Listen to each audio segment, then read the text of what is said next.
my whole life, I've always had a 9-to-5 job where you go in, you know, when you're working, you clock in, you clock out. Here, I was kind of going from place to place, a new setting, new settings. And it was just, I guess, the fear of the unknown. And, you know, especially when you're out there DJing. What's going on, DJ family? DJ Reese here. Every Monday at 9 a.m., I'm dropping a new podcast episode where I'm highlighting some of the dopest DJs out there that are creating vibes at all the venues that they're DJing at.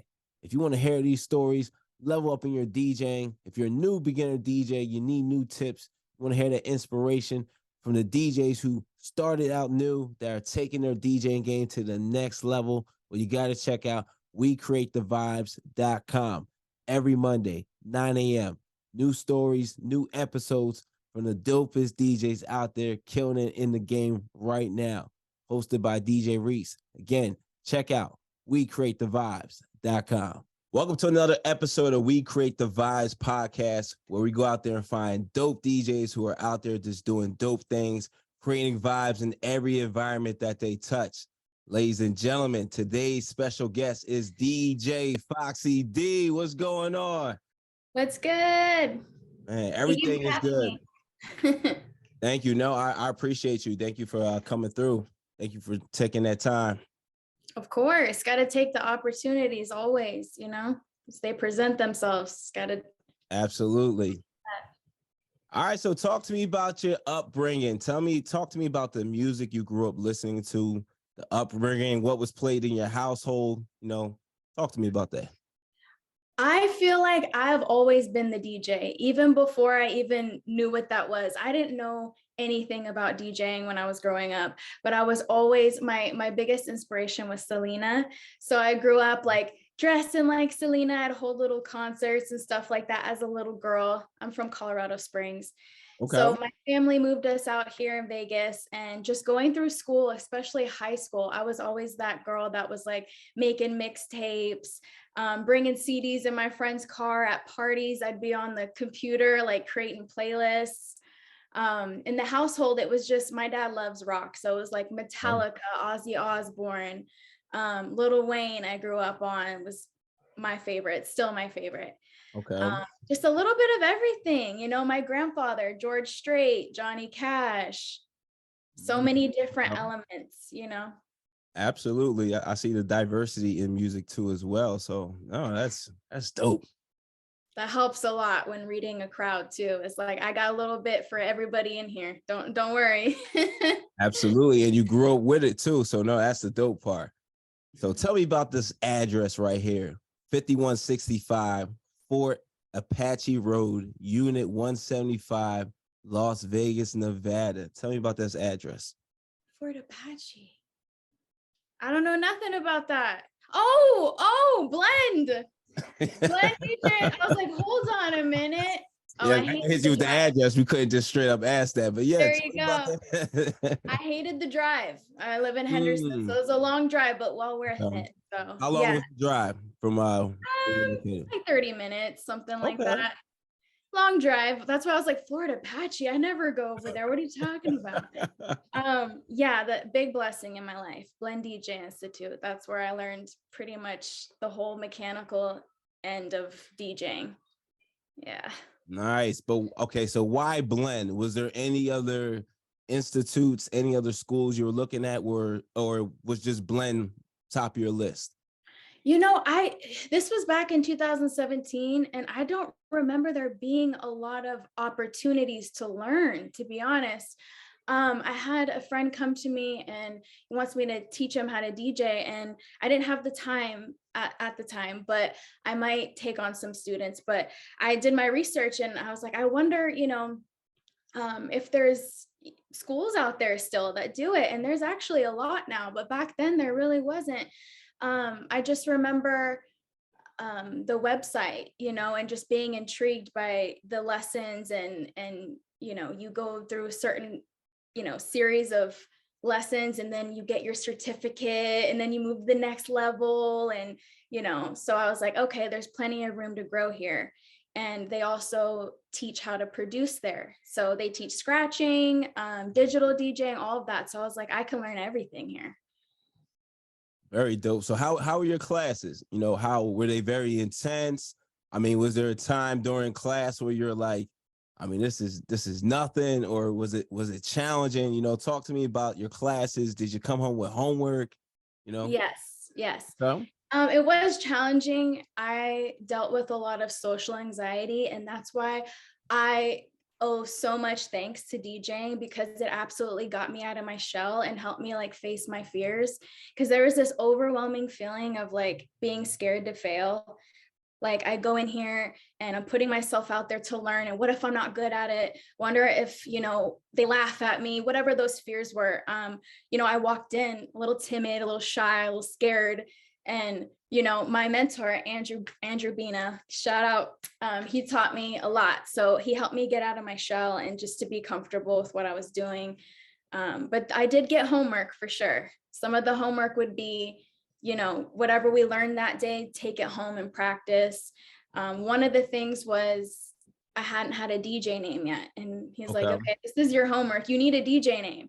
And I was like, well, you're Andrew B. How easy is that? Like I was like, it's hard. Like incorporate your name in it is probably like the easiest. But I went home and I thought about it. And I was like, shoot, I don't know. I came up with DJ Foxy D. Never really liked it. It was just part of the homework. And then it just grew on me. And I was like, I can't think of anything better. So I'm just going to stick with it. Okay. So, but like where'd you get the Foxy part from? I think that I capitalized a little bit on the fact that there wasn't many female DJs in 2017 at all. I can think of like 2 or 3 that really like made it big. One that was a big role model to me is DJ Sela. Okay. And I was like, okay, I'm gonna put Foxy in there because, as a woman, I want to capitalize on that. It's male dominant, right? It still Absolutely. is. Like, there's a lot of really good female DJs out there now. And I was like, I'm gonna just incorporate that a little bit because I feel like it separates. Just if you just look at the name, say it's on like a festival flyer, it's gonna be okay, that's a girl right there. And that's not very common. So I was like, no man's probably gonna put Foxy in there. So Okay, no, it definitely stands out. No, and that's dope. Okay. So talk to me about, and first off, congratulations on your residency at the MGM. thank Talk to me, you. of course. Talk to me about that. How did you get it? Where were you when you received the news? Talk to me about that. So after COVID and everything hit, I stopped getting lessons and everything. And I just kind of went and just kept working on my craft on my own. And I still kept in touch with my mentor. And I remember exactly, this was around May of 2021. I Okay. was at my best friend's bachelorette party and I brought all my DJ stuff over there and I was like DJing on the beach and we're having such a good time. And I remember getting a text saying, hey, I'm going to need you for the pools this summer, like get ready. And I just remember feeling so excited because for the past from 2017 to 2021, I would DJ for friends and family. I do their weddings, I've done their baby showers, birthday parties, just to get practice and get that in. And so this was the first opportunity that I got as a professional, and it was MGM. And it was for Live Lucky Pool and Moorea Beach Club at Mandalay Bay. And to me, I'm like, if I'm starting here, the sky is just the limit right now. But I'm not going to lie, the pressure was so overwhelming as just a new DJ. It was extremely difficult just facing those anxieties and those fears from lack of experience in the professional setting, No, definitely. I understand that. Man, that's amazing. Like MGM, like definitely. Yes, it was Yeah. exciting though. It absolutely was. But there was a lot of fear, like I said. Yeah. I guess just walking in, my whole life, I've always had a 9-to-5 job where you go in, when you're working, you clock in, you clock out. Here, I was kind of going from place to place, a new setting, new settings. And it was just, I guess, the fear of the unknown. And especially when you're out there DJing in the summer, it's like 115 degrees outside and electronics don't work well in the heat. So that was a whole stress on its own, was the computers overheating and glitching and just all the stress that. Oh, that's the biggest DJ nightmare. You gotta get you one of these fans. I mean, I saw somebody on YouTube that had one. I'm like, oh, I gotta get this because that happened to me a couple times this summer. Everyone has those stories, but I can tell you my DJ nightmare for sure. It was at the MGM situation. So yes, okay. I was set up for success. Okay. Did everything correct. I had somebody who has been in the game forever help me out and set me up for success. He was there. I had my computer on top of like a cooler of ice. I had a AC unit right next to me blowing freezing cold air. I had, water, everything that I needed. And yet my computer was still overheating. So he had made sure I was good and left, right? He's like, call me if you need me. And I think this was like maybe the second time I DJ'd there. So still very new. And my computer just goes in and out, music stopping. And the worst part about it is not only was I DJing for the people in the pool, but I was also on the intercoms for the people in the restrooms. It was, so the music's going in and out. And I have this most obnoxious guy like doing backflips in the pool, splashing people. And he's like, boo, get a real DJ, boo. I'm telling you, I was seeing stars. Like I went into full like panic attack. It was that, but also when you work out in the heat, you can't skip dinner. You have to eat a good balanced breakfast. You got to get good sleep. You got to stay hydrated. And these are things that I didn't prepare for.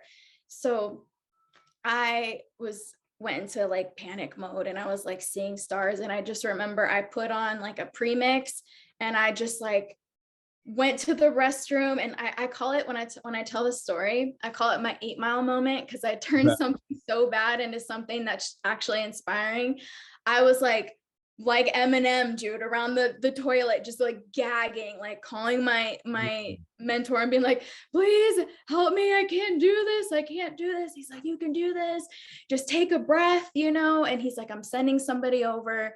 And that's what's so amazing about the DJ community is you build friends and they have your back. And DJ Tito showed up and he was just like, hey, go take a break. I got you. So he was spinning for about an hour while I got myself together, and I went back in there and did my thing. I just remember praying in the bathroom because I can hear the music. I was like, please don't stop. No dead air, please. I was like, I'll never forget that. That's what nightmares are made of as a DJ. And I was like, because the worst thing that can happen is the music stops, right? Because absolutely, what are we there for? But the thing that people don't realize, that when it comes to outdoor conditions, heat, yes, it may happen, but that's not our fault. You got to be patient. We can't control that. Like that's and that is like that's the biggest nightmare. But it's like you can't really control it, because you can even, I've been under a tent and it's like still so hot and the laptop starts slowing down. I'm like, no, it's like yeah. Yep. That's exactly what I was told too, is I can be really hard on myself, and I just remember my agent telling me like, look, this happens to everybody, unless you're like Cascade or Marshmallow and you're like in those big events where they're on like ice bars pretty much, and they have the top of the line, everything, like it happens to everyone and it's expected, actually. Like the managers know it happens to everybody. But when it happens to you, it's like, oh God, help me.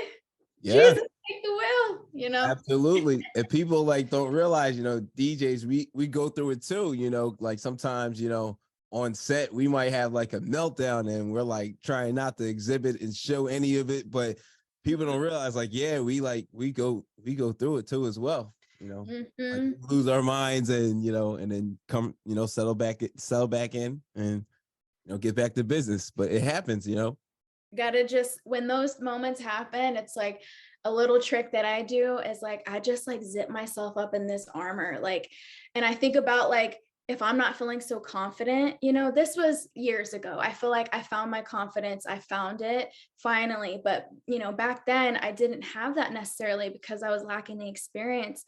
And I just, remember like being like, okay, who who could I zip myself up in that's confident, you know, like, and I was like, okay, Kourtney Kardashian, right? She's like, I'm not insecure about any part of my body. A, B, C, D, F, G, this conversation's over. Just like unbothered. And I'm like, zip myself up in Kourtney, and I'm being Kourtney right now. And just, you know, and I found though, that by doing that, by not being myself, it was great at the time because I can get through my set and just, I was like playing a part. Okay. And I would just leave feeling like I wasn't good enough. I'd leave feeling like unworthy. I'd leave feeling so like insecure. And now I'm in a place where it's like, I know that when I walk on that stage, God has placed me there. And that's the greatest confidence that I could ever get, is like, it doesn't matter what anyone thinks or says. I'm going up on stage as Desiree, where God called me, and I'm exactly where I'm supposed to be. And that's the greatest confidence that I could ever have. I don't have to be anybody else but myself. Absolutely. Yeah. Yeah. This is your calling. Keep doing it. And yeah, you gotta, like, I always say, you always gotta be the biggest cheerleader, like, for yourself. Like, you have to hype yourself up the most, feel the most confident about yourself, because no one's gonna feel the best about you except you. You know, you're gonna really feel good about yourself, and you gotta tell yourself good things too, even when you're not feeling good, because it's all about the mind. So, like, yeah. I mean, I used to think like, yeah, I'm just playing music, but no, it's deeper than that. You know, it really is deeper than that. You know, like, yeah. it's not easy to get up there and, like, you know, be under a microscope. Essentially, sometimes it feels that way, and sometimes it's not Yes. easy, you know.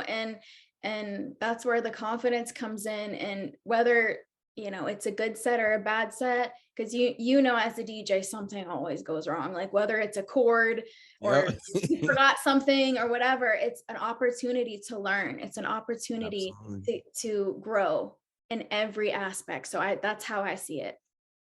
Absolutely.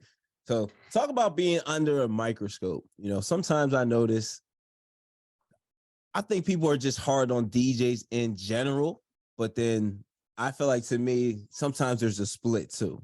Like, you have your male DJs, you have your female DJs. Sometimes people really try to make this split, or some people, they might see female DJs and be like extra critical or extra, or like, okay, what is she doing? Or, okay, did she mix these two records together? And by the way, I went through your SoundCloud. Yo, your mixes are fire. You So checked me out. yes, yes, Yay! I'm giving it up. Yo, your mixes are fire. Like, Thank you. nah, you're welcome. You're doing your thing. But talk to me about that, cause I do feel like, I mean, I feel like I get scrutinized all the time when I DJ. Like, I feel like I've all the time. But I feel like I've seen other female DJs DJ, and like, even when I go out and see DJs DJ, like, I just chill. Like, it's not really that serious. Like, we're all getting paid to do what we love, and that's how I look at it. And it's also a business too. So I'm like, to me, I'm always in like learn mode. Like, I'm never in like, oh, they play that record with that record. Like, I'm like, I'm just soaking everything in, like, as if I'm a fan of music. So, you know, talk to me all about that. You Yeah. know, how do you feel when you're out there and you're DJing? Do you feel like people are scrutinized and just like overly paying attention to you? You know, I'm glad you brought that up. I feel like never in person, right? It's always a hater that's going to be like on the internet that'll say things. And I've gotten those occasionally, right? And Okay. yeah, it comes with the territory. It's like, as a female DJ, I think there is like a stigma attached to us that we're just, you know, out there, and we just got hired because we're pretty, or you have a good body or whatever, that they can't really DJ. And so I've had people say mean things a few times online. And some of it's like, you know, I would post just a video of me dancing, and, you know, not really transitioning, just like a 10-second clip of me dancing. And I Okay. had someone write like, oh, wow, you can dance. Wow, what a great DJ. Like, saying Oh things like wow. that, you know, like, oh, congratulations, you know how to dance. Why don't you DJ? You know, and I don't let that stuff bother me too much, because think of it this way, right? are you gonna care what like somebody, like say you're walking to buy something at the gas station and someone's heckling you? Are you gonna, and they're telling you you're dumb, you're stupid, whatever, you look bad, whatever. That opinion, does that matter compared to like your mom, your dad, the people that know you? They don't matter. But I'm not gonna lie, if you have like, we all have our own insecurities, and when someone highlights that, yeah, it could make you feel bad, right? Yeah. But I think we can choose which ones to interact with and which ones not to. As far as like being under a microscope, I don't feel that so much when I'm DJing anymore. I think I'm learning more how to read crowds. But one thing that did make me feel that way is that I'd have people coming to the booth all the time being like, can you play this? Can you play that? And I just felt like I suck, like I must not be playing good music because no one seems to be happy here. And I would leave so stressed out. So as far as being under a microscope, I'd say in real life DJing, it's the song requests flooding in. Yeah. You know what? Yeah, I all right. So I DJ for Carnival Cruise Line, and I had like a really dope roommate. He was like the head DJ. He taught me exactly how to handle, like, cause I used to just take it with like any request, and like even if it didn't even make sense, like and then like clear the whole dance floor out. And I've been DJing since 2007, but I just always used to be like for the people.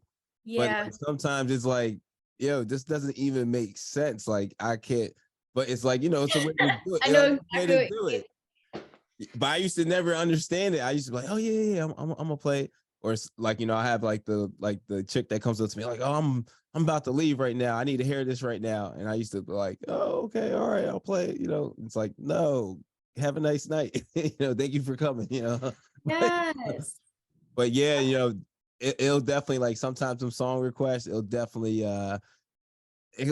trip you up. But I always feel like if it's done respectfully, it makes sense in the set that I'm playing, then I'll definitely touch it. Or if you're paying me, then like you can say whatever you want. Like if you're paying me, it's your event, then yeah, you can request whatever the hell you want. Like Yep. so, you know, but yeah, it's crazy sometimes.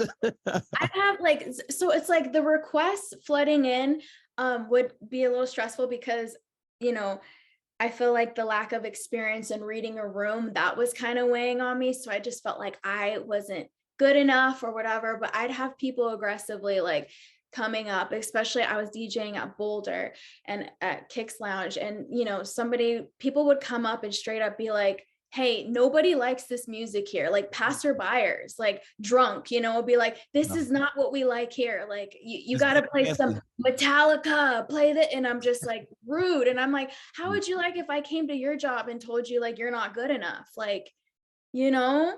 So Absolutely. those kind of things would get to me, and that would make me feel like I was under a microscope. And when you feel that way, it's like kind of hard, to be in tune with the music and, Yeah. focus because your mind's so scattered with Yeah. criticism, you know. If you're enjoying the content you're watching right now and you want to learn how to level up at all your events and create vibes, well, make sure you subscribe to the YouTube channel right now. I can relate. I can relate. No, but I think, like, honestly, really your opinion matters the most. Like, Yeah. honestly, because you gotta look at it like this too. Like, if you're out here, you're getting booked, you got a residency, you have it for a reason. All right. So trust and believe that. Like, you have it for a reason. And sometimes too, like I've been to events where the DJs were phenomenal and like the crowd just sucked. Like even I was out in Jamaica last year and like, oh my God, like some of the nights, like the DJ was just phenomenal and people were, I don't want to dance, or like people were just drunk, like super drunk, didn't want to do anything. You And like, can't please everybody. yeah, no, you can't. You definitely can't. But talk to me. I saw on your IG, you saw Elton John recently, right? Yeah. How was Yeah. that experience? Talk to me about that. It was great. I'm not a huge Elton John fan. Not that I dislike it. I just I'm not familiar too much with his music, but my family, my husband and his dad, he grew up with his dad listening to Elton John. It was very special for them. So I went with them, just to just to have fun. And I was like dying, hoping Brittany was gonna come up on there, you know, because she hasn't released any music since like what, 2013. And I'm like, this is her moment. She's gonna come out. I was hoping, but that didn't happen. But nonetheless, it was an amazing show. And it was beautiful because it was his farewell tour. And he was like, he did this slideshow, you know, of like his whole life doing music, and then he just was like, it's time for me to spend time with my family now and just enjoy life without traveling and all of that. So it was great. Nice. Awesome. So talk to me about the advantages of being an open format DJ. All right. Advantages, I would say, you know, you got your toes in pretty much everything. And I think that's why I've only said no to one gig in my entire life. And that was like karaoke. I was like, no. That's where I draw the line, the karaoke DJ. No, right. no. Same too. Nothing against them, but I don't feel like I have a large enough library to be able to do that. But I pretty much say yes to everything. So I've done bachelorette parties, I've done baptism events, I've done baby showers, I've done quinceañera, weddings, all of that. So being an open format DJ helps because you got pretty much every genre and you got experience in those genres and more opportunities. Absolutely. All right. No, definitely. Where do you see yourself in the next 5 years? Next 5 years, I see myself definitely DJing bigger events. I'd like to get my hands in like festivals. I'd like to do nightclubs. I've done day clubs, but I want to do nightclubs now, and just keep growing in my career. And as far as like family, my husband and I, we've been together since we were in high school. We're married now and we bought a house. And so I guess the next move is some kids, but I don't know. Maybe a kid, I don't know. But I see healing happening too. I feel like the stresses of life, everyone is going through something, whether it's a death in the family, whether it's a diagnosis, whether it's depression, you know, we're all going through something. So I see myself continuing to heal and work on my mental health. And yeah, it's looking good. It's looking bright. Nice, nice. What's your mentality like going into every gig, every event you do? What's that mentality like? Mentality now is just, I used to have to take like a couple shots or like have a drink, you know, to get the nerves out. But I don't need that anymore. I feel like my mentality going in is like kind of like what I said earlier. It was just knowing like, I'm like, okay, I'm meant to do this. God is calling me here.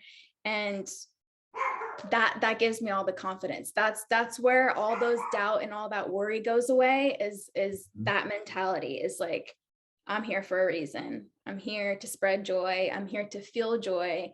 And I'm not going to allow myself to spiral into those negative thoughts, and just be proud and honored to go up there, because it's a feeling of success. It's a feeling of accomplishing and facing fears and overcoming things. So that's my mentality going in there. It's just like, I was born to do this, you know? That's the right mentality to have. No, absolutely. Right mentality. So DJ Foxy D, are you ready to play a game called This or That? Let's do it. All right. So I'm going to name two things. Basically, you're just going to let me know you're this or that, which one you like, which one's better. Okay. Yeah? All right. We got the Rain 1 or a Pioneer DDJ controller. What's better? I have to go with the Rain 1. It's just Rain 1. smooth like butter. It's just, yes. All right. Rain 1 it is. Mm-hmm. Turntables or CDJs? CDJs. Okay. DJ Cascade or DJ? Cascade. Oh, I was like, yeah, I saw the SoundCloud. I'm like, all right, yeah, she rocking. That's my number one. Yes. There is no other. No competition. Numero uno. That's what I'm talking about. All right. DJ a popular club or DJ a celebrity's wedding? A popular club. Absolutely. I don't know if I could handle the pressure. Oh my gosh. But then again, I think you can. You're open format. I actually think you would be perfect for weddings. Like killing it. Open format. You would appeal to everybody, guests, everybody.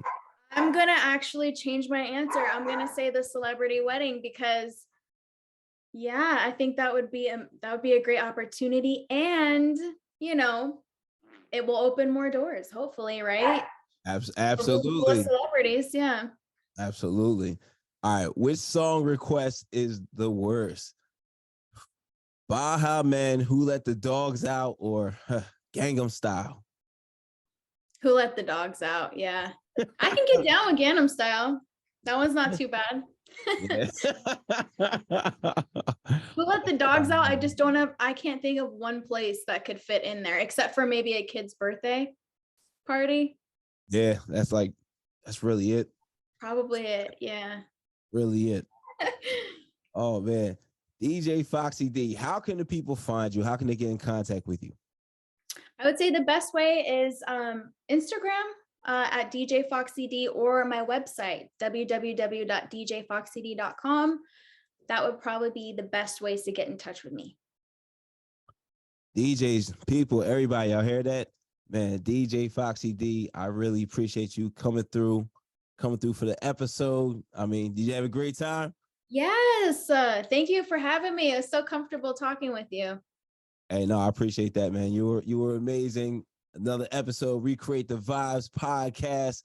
Our special guest today was DJ Foxy D, Las Vegas, out there killing it. First here.